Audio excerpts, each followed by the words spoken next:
श्री राधा रमन लाल की जय। श्री सद्गुरुदेव भगवान की जय। स्वाध्याय के इस सत्र में आज हम श्रीमद् भागवत महापुराण के महात्म का 6वां अध्याय प्रारंभ कर रहे हैं। तो चलिए आज के इस सत्र को स्वाध्याय इट मीन सेल्फ स्टडी को हम स्टार्ट करते हैं। आपको भी अपने से ही पढ़ना है। यहाँ ना मैं आपको बता रही हूँ यहाँ और ना ही आप कुछ समझ रहे हैं। यहाँ हम मिल करके सेल्फ स्टडी कर रहे हैं, हम स्वाध्याय कर रहे हैं। क्या चीज का? तो श्रीमद् भागवत महापुराण का। चलिए आज के इस सत्र को हम प्रारंभ करते हैं। अथ 6ष्ठोऽध्यायः सप्ताह यज्ञ की विधि। कुमाराऊचु अथ ते संप्रवक्ष्यामा सप्ताह श्रवणे विधिं सहायैर्व सुभिश्चैव प्रायः साध्यो विधि स्मृतः दैवज्ञं तु समाहूय मुहूर्तं पृच्छयत्नतः विवाहे यादृशं वेत्तं तादृशं परिकल्पयेत्।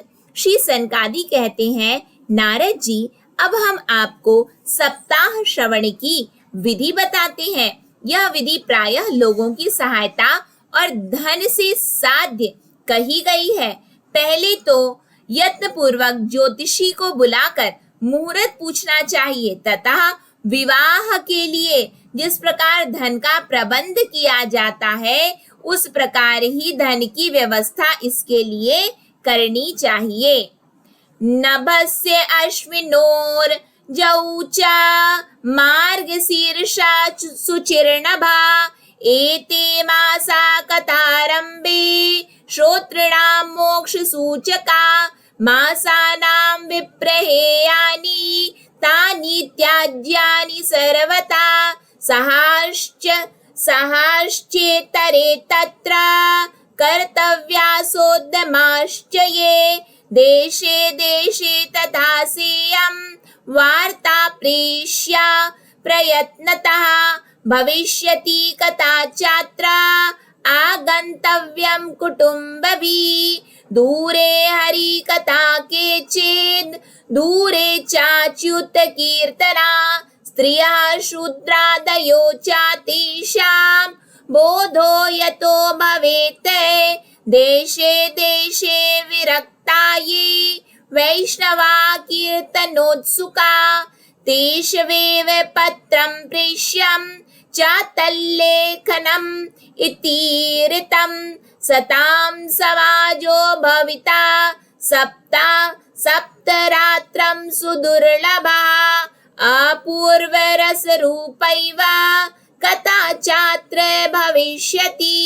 श्रीभागवत पीयूषपानाय रसलम्पटा भवन्तश्च तथा शीघ्रम् आयात प्रेम तत्परा नावकाशा कदाचिच्चेद दिनमात्रं तथापि तु सर्वथा गमनं कार्यं क्षणोत्रैव सुदुर्लभा एवम् आकारणं तेषां कर्तं विनयेन च आगन्तुकानां सर्वेषां वासस्थानानि कल्पयेत् तीर्थे वापि वने वापि गृहे वा श्रवणं मतं विशाला वसुधा यत्र कर्तव्यं तत् कथास्थलं शोधनं मार्जनं भूमेर्लेपनं धातुमण्डनं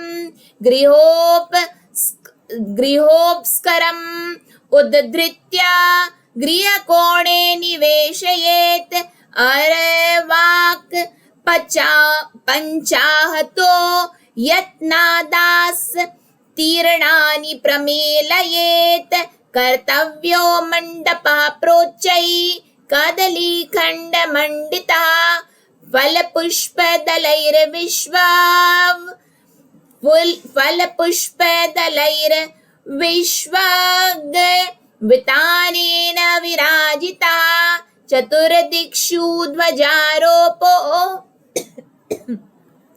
बहु संपद विराजितः। कथा आरंभ करने में भाद्रपद, अश्विन कार्तिक, मार्गशीर्ष, आषाढ़, श्रावण, ये 6 महीने श्रोताओं के लिए मोक्ष की प्राप्ति के कारण है। देवर्षे इन महीनों में भी भद्रा व्यतिपात आदि कुयोगों को सर्वथा त्याग देना चाहिए तथा दूसरे लोग जो उत्साही हो उन्हें अपना सहायक बना लेना चाहिए। फिर प्रयत्न करके देश देशांतरों में यह संवाद भेजना चाहिए कि यहाँ कथा होगी, सब लोगों को सपरिवार पधारना चाहिए। जो स्त्री और शूद्रादि भगवत कथा एवं संकीर्तन से दूर पड़ गए हैं उनको भी सूचना हो जाए, ऐसा प्रबंध करना चाहिए।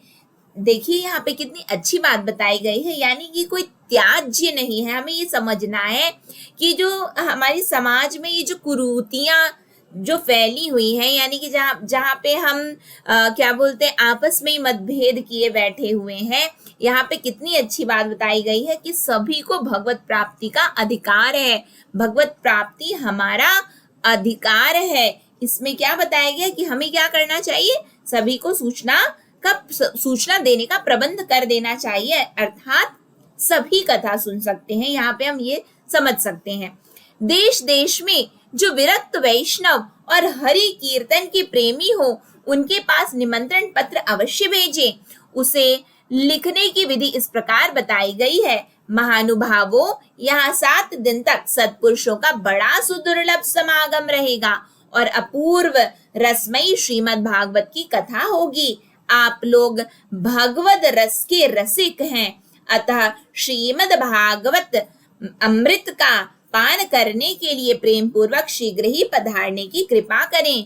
यदि आपको विशेष अवकाश ना हो तो भी एक दिन के लिए तो अवश्य ही कृपा करनी चाहिए, क्योंकि यहाँ का तो एक क्षण भी अत्यंत दुर्लभ है। इस प्रकार विनय पूर्वक उन्हें निमंत्रित करें और जो लोग आए उनके लिए यथोचित निवास स्थान का प्रबंध करें। कथा श्रवण किसी तीर्थ में, वन में अथवा अपने घर पर ही अच्छा माना गया है। जहाँ लंबा चौड़ा मैदान हो वही कथा स्थल रखना चाहिए। भूमि का शोधन, मार्जन और लेपन करके रंग बिरंगी धातुओं से चौक पूरें। घर की सारी सामग्री उठाकर एक कोने में रख दें। 5 दिन पहले से ही यत्न पूर्वक बहुत से बिछाने के वस्त्र एकत्र कर लें तथा केले के खंभों से सुशोभित एक ऊंचा मंडप तैयार कराएं। उसे सब ओर फल, पुष्प, पत्र और चंदवों से अलंकृत करें तथा चारों ओर झंडियां लगाकर तरह तरह के सामानों से सजा दें। उस मंडप में कुछ ऊंचाई पर 7 विशाल लोकों की कल्पना करें और उनमें विरक्त ब्राह्मणों को बुला बुलाकर बैठाएं। आगे की ओर उनके लिए वहां यथोचित आसन तैयार करें। इनके पीछे वक्ता के लिए भी एक दिव्य सिंहासन का प्रबंध करें। यदि वक्ता का मुख उत्तर की ओर रहे तो श्रोता पूर्वाभिमुख होकर बैठे, और यदि वक्ता पूर्वाभिमुख रहे तो श्रोता को उत्तर की ओर मुख करके बैठना चाहिए, अथवा वक्ता और श्रोता को पूर्व मुख होकर बैठना चाहिए। देश काल आदि को जानने वाले महानुभावों ने श्रोता के लिए ऐसा ही नियम बताया है। जो वेद शास्त्र की स्पष्ट व्याख्या करने में समर्थ हो, तरह तरह के दृष्टांत दे सकता हो तथा विवेकी और अत्यंत निष्प्रिय हो, ऐसे विरक्त और विष्णु भक्त ब्राह्मणों को वक्ता बनाना चाहिए। देखिए कितनी अच्छी बात यहाँ बताई गई है कि वक्ता कौन हो, जो वेद शास्त्र की स्पष्ट व्याख्या करने में समर्थ हो। वक्ता और श्रोता, देखिए देश काल आदि को जानने वाले महानुभावों ने श्रोता के लिए ऐसा ही नियम बताया है। अब आगे यहाँ सुनिए, जो वेद शास्त्र की स्पष्ट व्याख्या करने में समर्थ हो, तरह तरह के दृष्टांत दे सकता हो तथा विवेकी और अत्यंत निष्प्रिय हो, ऐसे विरक्त और विष्णु भक्त ब्राह्मणों को वक्ता बनाना चाहिए। श्रीमद् भागवत के प्रवचन में ऐसे लोगों को नियुक्त नहीं करना चाहिए जो पंडित होने पर भी अनेक धर्मों के चक्कर में पड़े हुए स्त्री लंपट एवं पाखंड के प्रचारक हों। वक्ता के पास ही उसकी सहायता के लिए एक वैसा ही विद्वान और स्थापित करना चाहिए, वह भी सब प्रकार के संशयों की निवृत्ति करने में समर्थ और लोगों को समझाने में कुशल हो। यहाँ पे वक्ता के बारे में देखिए बताया गया है और आचार्य पंडित के बारे में यहाँ पे बात बताई गई है। तो हमें यहाँ पे हम यहाँ के आज के इस सत्र को हम यहीं पे विराम करते हैं। कल हम इसके आगे हम स्वाध्याय आरंभ करेंगे। तो आप सभी के पावन श्री चरणों में दंडवत प्रणाम। जो कुछ भी त्रुटियां हुई है उसके लिए मैं आप सभी से क्षमा प्रार्थी हूँ। श्री राधा रमन लाल की जय। श्री सद्गुरुदेव भगवान की जय। श्री राधे।